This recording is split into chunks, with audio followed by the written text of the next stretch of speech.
Hi all. ഇന്ന് നമ്മുടെ കൂട്ടുകാരൻ്റെ അമ്മച്ചിയും കൊണ്ട് പാലക്കാട് ഹോസ്പിറ്റലിലേക്ക് പോവാണ്. കാലത്ത് നല്ല മഴയുള്ളതുകൊണ്ട് ഒരു ചായ കുടിക്കുക പറഞ്ഞാൽ ചായക്കടയിൽ കയറി. അങ്ങനെ ചായയൊക്കെ കുടിച്ച് കഴിഞ്ഞപ്പോഴാണ് അപ്പച്ചൻ വന്നിട്ട് മോനെ ഒരു ലോട്ടറി എടുക്കുമെന്ന് പറഞ്ഞത്. ഇന്നത്തെ ലോട്ടറി എനിക്കാണെന്ന്. അതും എടുത്തു. കാലത്ത് മഴയ്ക്കൊരു കുറവും ഉണ്ടായിരുന്നില്ല. കുറച്ച് പയ്യാണ് പോയത്, എന്നാലും കുഴപ്പമൊന്നുമില്ല. അവിടെ എത്തി ഡോക്ടറിനെ കാണിച്ച് കഴിഞ്ഞു. അപ്പോഴാണ് നമ്മുടെ വണ്ടി ഒരു പണി തന്നത്.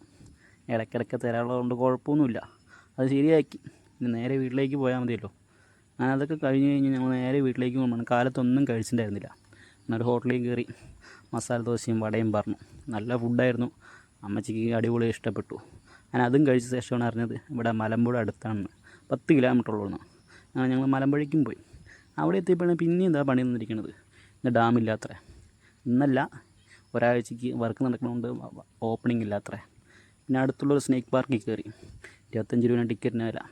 അതും എടുത്തതിന് ശേഷം പാമ്പുകളെ കാണാൻ വേണ്ടിയിട്ട് അമ്മച്ചിക്ക് നല്ല പേടിയുണ്ടായിരുന്നു പാമ്പുകളെ. പക്ഷേ പാമ്പുകൾ വളരെ കുറച്ച് മാത്രം ഉള്ളതുകൊണ്ട് കുഴപ്പമുണ്ടായിരുന്നില്ല. പിന്നെയാണ് അമ്മച്ചി പറഞ്ഞത് ഇവിടെ പാമ്പുകൾ മാത്രമേ ഉള്ളൂ എന്ന്. പിന്നെ അമ്മച്ചിക്ക് ആശ്വസിക്കാനായിട്ട് അവിടെ ഒരു മുതലുണ്ടായിരുന്നു. മുതൽ ഒറിജിനലൊന്നും അല്ല, കുഴപ്പമുണ്ടായിരുന്നില്ല. അത്യാവശ്യം അവിടെ തന്നെ ചുറ്റിക്കണ്ടു. അപ്പോഴാണ് വെളിയിലേക്ക് ഇറങ്ങിയപ്പോൾ അവിടെയും പിന്നെയും മലമ്പുഴ ഡാമിൻ്റെ ഫ്രണ്ട് കാണാൻ പറഞ്ഞു. പിന്നെ അതൊക്കെ കണ്ടു നേരെ വീട്ടിലേക്ക് മടങ്ങി.